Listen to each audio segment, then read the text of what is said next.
원목사와 성경 읽기 고린도전서 9장입니다. 오늘도 하나님의 귀한 말씀 함께 읽으면서 주님의 귀한 은혜를 나누기를 원합니다. 고린도전서 9장 함께 읽겠습니다. 고린도전서 9장 사도의 권리. 내가 자유인이 아니냐, 사도가 아니냐, 예수 우리 주를 보지 못하느냐, 주 안에서 행한 나의 일을 너희가 아니냐, 일이 너희가 아니냐. 다른 사람에게는 내가 사도가 아닐지라도 너희에게는 사도니 나의 사도됨을 주 안에서 인친 것이 너희라. 나를 비판한 자들에게 변명할 것이 이것이니 우리가 먹고 마실 권리가 없겠느냐. 우리가 다른 사도와 주의 형제들과 게바와 같이 믿음의 자매된 아내를 데리고 다닐 권리가 없겠느냐.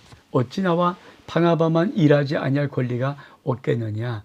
누가 자기 비용으로 군 복무를 하겠느냐. 누가 포도를 심고 그 열매를 먹지 않겠느냐. 누가 양떼를 기르고 그 양떼 엿을 먹지 않겠느냐.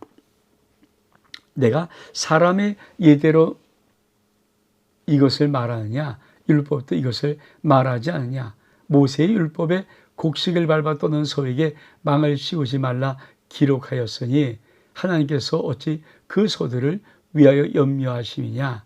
오로지 우리를 위하여 말씀하심이 아니냐. 간 우리를 위하여 기록된 것이니 바꾸는 자는 소망을 가지고 갈며 곡식을 떠는 자는 함께 얻을 소망을 가지고 떠는 것이라. 우리가 너에게 신령것을 뿌렸은즉 너희 육적인 것을 거두기로 과다하겠느냐. 다른 이들도 너에게 이런 권리를 가졌거든 하물며 우리일까 보냐. 그러나 우리가 이 권리를 쓰지 아니하고 범사에 참는 것은 그리스도의 복음에 아무 장애가 없게 하려 함이로다. 성전의 일을 하는 이들은 성경에서 나는 것을 먹으며 제단에서 섬기는 이들은 제단께 나는 것을 너희가 알지 못하냐. 이와 같이 주께서 또 복음 전하는 자들이 복음을 알며 살리라 명하셨느니라. 고린도서 9장은 사도의 권리입니다. 쉽게 말하면 고린도 교회 속에 있는 또 하나의 문제점이 뭐냐면, 야, 바울은 사도가 아니잖아. 사도 그러면 아니 베드로, 요한, 야고보 이런 사람들이 예수님에 의해서 선택받아서 예수님의 제로 따르는 그런 사람들이 사도지. 사도 바울은 예수님이 다 십자가에 죽고 부활하고 나중에 만난 자인데 어떻게 사도가 되겠냐. 그래서 사실 고린도 교회, 또 많은 서신서에 참 중요한 문제점이 뭐냐면 사도 바울의 이 사도권이 있느냐, 바울이 사도냐, 이런 문제가 사실은 많았습니다. 이 고린도 전서도 그 문제가 고린도 교회 속에 있었던 거예요. 사도 바울은 그 문제를 어떻게 답하는가 한번 보기를 원합니다. 다시 한번 우리가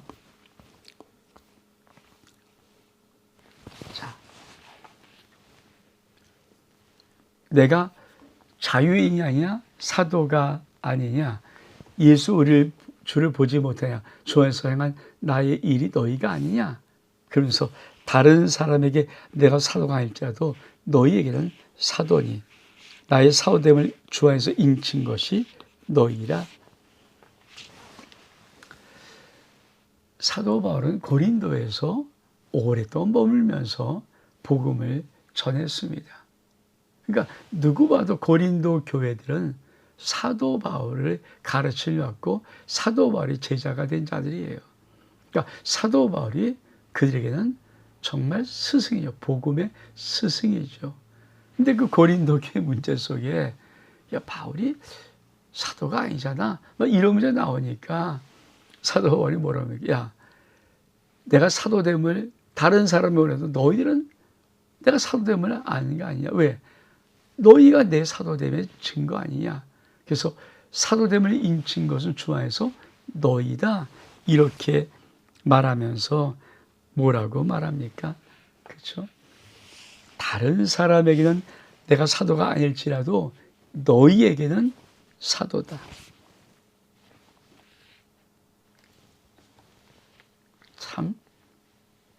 중요한 말씀이죠. 여러분, 우리가 다른 사람에게는 사도가 아닐지 사도 바울이 너희에게는 내가 사도야. 이 말의 의미를 아십니까? 사실 사도 바울은 그렇게 열심히 오랫동안 머물면서 1년 거의 8개월 이상을 머물면서 복음을 전하고 가르쳤던 이 고린도 교회가 사도 바울의 사도권을 들고 나오니까 사실 마음 한편으로는 굉장히 속상한 거죠. 그래서 뭐라고 합니까? 다른 사람에게는 혹시 내가 사도가 아닐지라도 너희에게만큼은 내가 사도다. 그렇습니다. 우리가 사실 이것을 우리가 좀 잘 알아야 되는 것은 이 사도 바울이 이 고린도전서를 쓰면서 마음속에 안타까움, 그러면서 뭐라고 말합니까? 나를 비판하는 자들에게 변명할 것이 이것이다. 우리가 먹고 마실 권이 없느냐? 우리도 아내를 데리고 다닐 권리가 없겠느냐? 왜 나와 바나바는 오직 일할 권리가 없겠느냐? 일하지 아니할 권리가 없겠느냐? 누가 자기 비용으로 군복무를 가며 자 포도 심었으면 포도 심은 자가 그 열매를 먹고 양떼를 길렀으면 그 양떼의 젖을 먹지 않겠느냐? 그렇죠? 이 말은 그러니까 그들이 사도권을 주장하면서 결국 뭘 따지고 있는 겁니까? 그렇죠? 야, 뭐 우리가 바울을 섬길 필요가 있어? 이런 느낌이잖아요. 근데 그 당시에 뭐 게바나 이런 여러 어떤 제자들은 아내가 있으면 아내와 데리고 이렇게 사역을 하면서 다 섬김받았는데 우리도 그런 섬김을 받을 수 없는 자냐? 아니다. 우리도 사도다. 그러면서 뭐라고 말합니까? 이렇게 말합니다. 모세 율법에 곡식을 밟아 떠는 소에게 망을 씌우지 말라. 그렇죠? 그러면서 뭐라고 말합니까?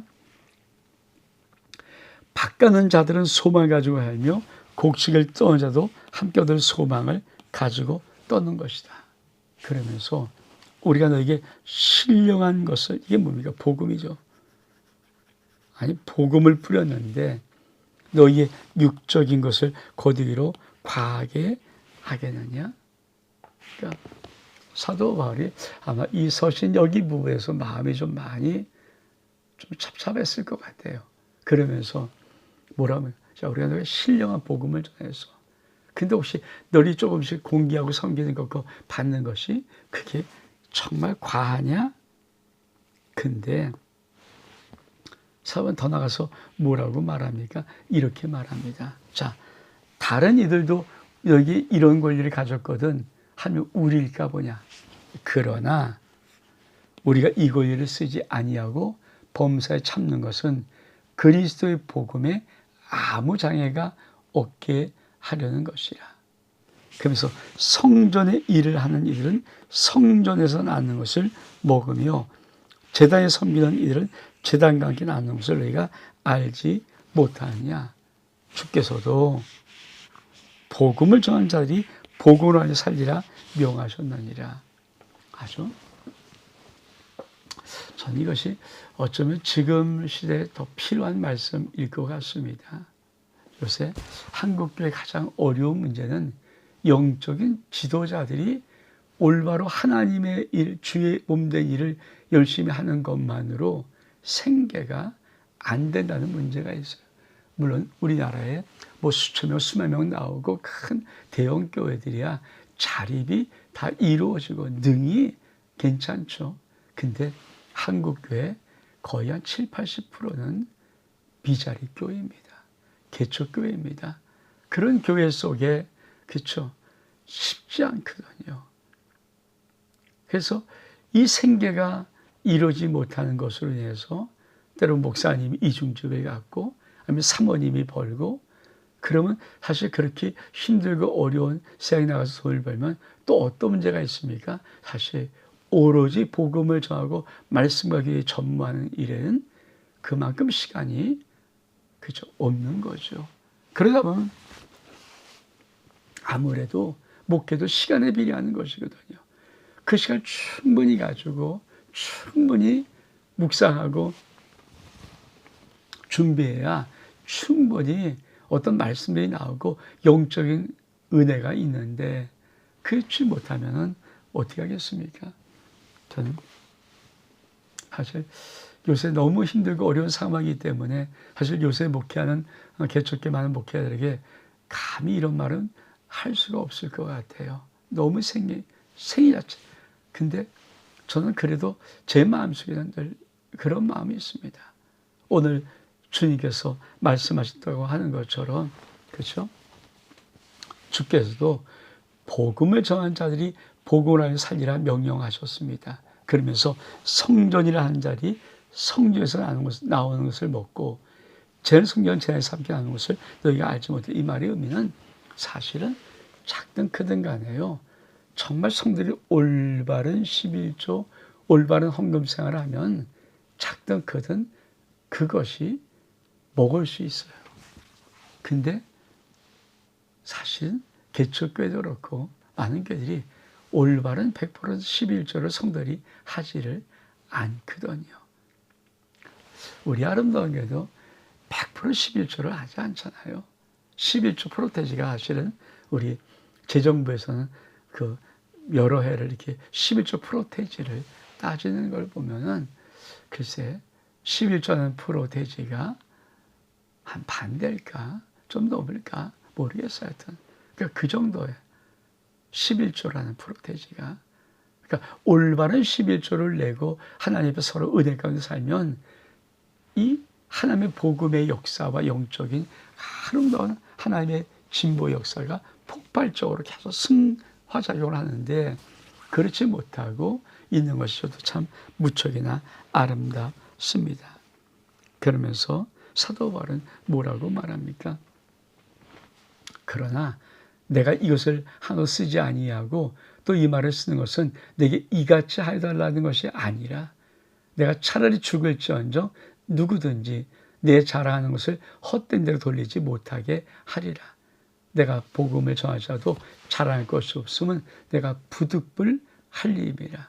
만일 복음을 전하지 아니하면 내게 화가 있을 것이로다.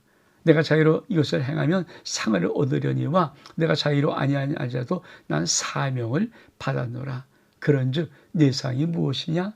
내가 복음 전할 때 값없이 전하고 복음을 말미암아 내게 있는 권리를 다 쓰지 아니하는 이것이로다. 내가 모든 사람에게 자유로우나 스스로 모든 사람이 종이 된 것은 더 많은 사람을 얻고자 함이라. 유대인이나 내가 유대인과 같이 된 것은 유대인을 얻고자 함이 아니요 율법 아래인 자들이 내가 율법 아래에 있지 아니하나 율법 아래인 자 같이 된 것은 율법 아래인 자들을 얻고자 함이요 율법이 없는 자에게는 내가 하나님께는 율법 문제가 아니요 도리어 그리스도 율법 아래 있는 자이나 율법 없는 자 같이 된 것은 율법 없는 자를 얻고자 함이요 약한 자들에게 내가 약한 자가 된 것은 약한 자를 얻고자 함이요 내가 여러 사람에게 여러 모습이 된 것은 아무쪼록 몇 사람도 구원하게 하고자 함이니 내가 복음에 하여 행한 모든 것을 행함은 복음에 참여하고자 함이니라. 여러분 사도 바울은 이렇게 말해요. 내가 너희에게 이렇게 말한 사도의 권리를 주장하면서 말할 때 너희 나에게 이렇게 대우해라는 말은 아니다. 나 그런 거 하지 않는다. 왜? 나는 복음을 전하는 것이 내가 할 일이고 내가 사명이기 때문에 난 상을 얻고자 하고 또 사명을 받았기 때문에 그러면서 이렇게 말해요. 그러니 내 상이 무엇이냐? 내가 복음을 전할 때 값없이 하고 복음을 하려면 내게 있는 권리를 다 쓰지 아니하는 이것이로다. 어쩌면 저도 그런 분명한 믿음이 있습니다. 사실 개척교회 많이 힘들고 어렵잖아요. 근데 여러분 솔직히 저 천국에 가면 10,000명, 10만 명, 몇천 명 목회하는 목회자를 하나님이 떠받들까요? 전 절대 아니라고 확신하는 것이 있어요. 정말 힘들고 어려운 개척교회, 얼마큼 무릎 꿇고 기도하면서 눈물을 흘리는지 여러분, 그런 개척교회 목회자들이 어쩌면 수천 명, 수만 명 목회하는 사람보다 훨씬 더 한 나라의 상급이 더 있습니다. 우리가 주님이 말씀하는 게 있잖아요. 기도도 구제도 모든 것도 은밀히 하라는 것. 왜냐하면 그때 주님이 하셨던 말씀이니까 네가 이 땅에서 네 상을 이미 받았다.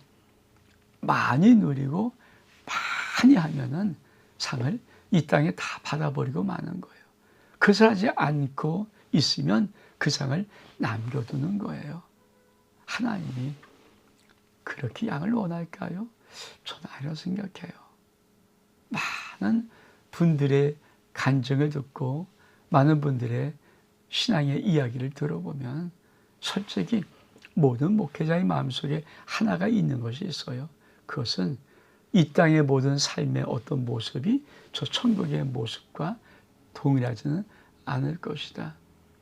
이 땅에는 정말 힘들고 어렵고 가난하고 보잘것없고 그러나 주의 복음을 위해서 애쓰고 헌신한 그들이 저 천국의 상이 많을 것이다. 그렇습니다. 사도 바울이 바로 그 말을 하는 거예요. 저도 그런 의미에서 사실 이 땅에 개척교회는 많은 목회자들을 저도 개척교회에 와서 여기까지 왔지만 정말 그들을 사랑하고 축복하고 그들의 사역의 모든 것을 존경합니다. 물론 개척교회라고 다 열심히 하지 않아요. 때로 어떤 일에서는 정말 큰 교회들이 더 열심히 노력하는 분도 있어요. 그러니까 그런 것들을 그런 멋진 분들은 다 빼놓고 그냥 일반적으로 볼 때 개척교회 힘들고 어렵게 목회하는 분들 상 결코 없지 않다는 말을 하고 싶은 것입니다. 그러면서 사도 바울이 뭐라고 말할까요? 자, 내가 유대인들에게 내가 유대인같이 된 것은 유대인을 얻고자 한다. 율법 아래 있는 자들에게 내가 율법 아래 있지 아니하나 율법 아래 있는 자같이 된 것은 율법 아래 있는 자를 얻고자 합니다. 이러면서 사도 바울은 자기는 난 이래야 돼라고 그리고 일방적으로 복음을 전하는 것이 아니라 상대방이 누군가에 맞춰서 그들의 모습 속에서 복음을 전하려고 애를 쓴 것입니다. 왜? 사도 바울은 이 모습이 있어요. 그렇죠? 아무쪼록 몇 사람이라도 구원하고자 합니다. 사도 바울의 간절한 마음속에는 복음 전파를 통한 구원의 모습이 있어서 사도 바울은 여러 사람 앞에 여러 모양으로 그들에게 복음을 전하려고 참 애썼습니다.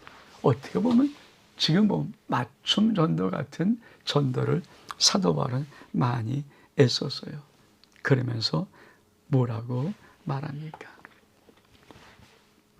운동장에서 다름질하는 자들이 다 달릴지라도 오직 상을 받는 사람은 한 사람인 줄 너희가 알지 못하느냐? 너희도 상을 받도록 이와 같이 다름질하라.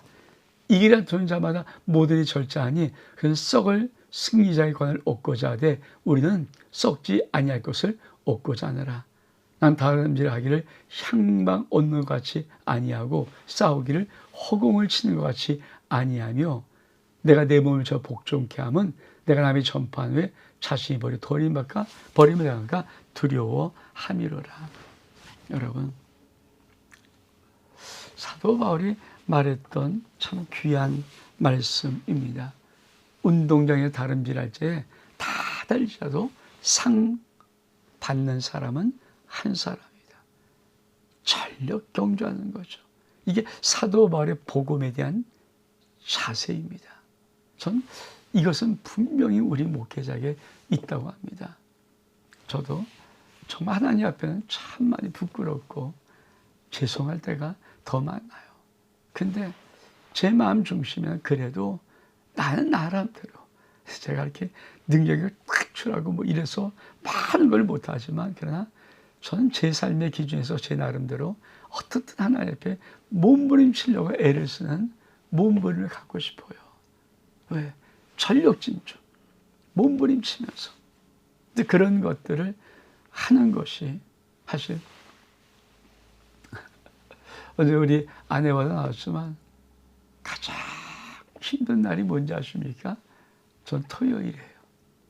사실 월, 화, 수, 목, 금요일까지 새벽기도 하고 계속 또 이렇게 촬영하고 그러면서 이 시간 보내다 보면 이 피로가 제가 뭐 낮에 쉬기는 하지만 피로가 계속 쌓여 있어요. 그러니까 하루에 사실 전 늦게 자고 일찍 일어나면서 그리고 또 바로 새벽기도 마치고 지금도 마찬가지지만 위에서 얼른 옷 갈아입고 내려와서 이 아무도 없을 때 이제 동영상을 찍잖아요. 이런 시간이 막 겹치다 보면은 피곤을 풀 수 있는 시간이 저에게는 토요일 하루예요. 그래서 토요일에 다른 특별한 것이 없으면 제가 좀 빈둥빈둥하면서 말씀을 가지고 이게 침대에서 이렇게 누웠다 일어났다 이걸 자주 합니다. 근데요 개인적으로 볼 때는 전 몸을 어떻든 쉬어서 주일날 최대한 컨디션을 만들려고 애를 쓰는 입장이지만 제 개인적인 것으로 볼 때는 토요일날이 가장 너무 힘들어요. 그러니까 우리 인간에는 전력 질주하면서 어떤 목표를 가지고 나가는 것이 가장 힘들게 같지만 사실 그때는 가장 보람있고 신나고 활기차고 멋있어요. 저는 그래서 개인적으로 월화수목금토 주일에서 토요일이 제일 힘듭니다. 사도 바울이 뭘 말하고 싶은가요? 맞아요. 사도 바울이 말하고 싶은 것은 바로 그거예요. 나는 복음에 다름질하고 있다. 그러면서 이 길을 다투는 자마다 이렇게 말합니다. 이 길을 다투는 자마다 절제한다. 뭐에 절제? 왜? 그들은 썩을 승리하려 엇겨져야 우리는 썩지 않아요. 그러니까 절제를 통해서 얻는 면류관이 뭡니까? 썩지 아니하는 면류관. 이거를 얻을 수 있어요. 그러면서 난 다름질하기를 향방하는 것 같지 않고 싸우기를 허공치는 것 같지 않다. 난 정확히 내 인생의 삶의 목표가 있다. 그리고 내가 내 몸을 복종하게 되면 내가 남의 전판 후에 자식버리가 두려워함이라. 여러분 이 고린도서 9장의 마지막에 이 말은 사도 바울이 어떤 삶을 살고 어떤 인생을 달려가고 있는가. 어쩌면 모든 목회자 마지막까지 달려갈 좋은 귀감되는 말씀입니다. 사랑하는 성도 여러분, 여러분은 복음 앞에 어떻게 여러분의 인생 하루하루를 경주합니까? 예수 그리스도 앞에 살아가는 삶, 그리고 하나님 앞에 나와서 거룩한 예배드리는 예배가 여러분 인생의 모든 시간을 다 남겨서 짜투리 시간을 그냥 조금씩 드리는 그런 헌신입니까? 아니면 여러분 마음속에 세상의 모든 일도 중요하지만 주일은 더욱더 중요하다고 마음먹고 주님이 내 영의 아버지, 나의 전능하신 하나님, 창조주 나의 하나님이심을 내가 알고 그 하나님 앞에 나가는 거룩한 믿음의 발걸음이 있습니까?